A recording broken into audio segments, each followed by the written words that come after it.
What a friend we have in Jesus, all our sins and griefs to bear.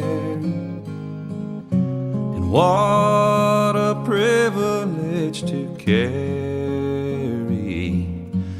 everything to God in prayer.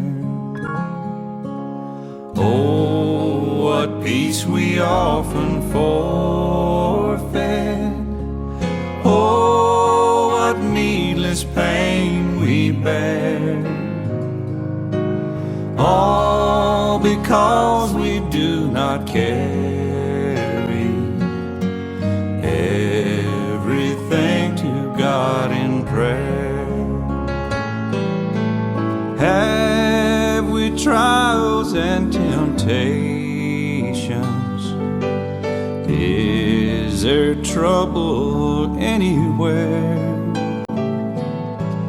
We should never be discouraged. Take it to the Lord in prayer. Can we find a friend so faithful, who will all our sorrows share?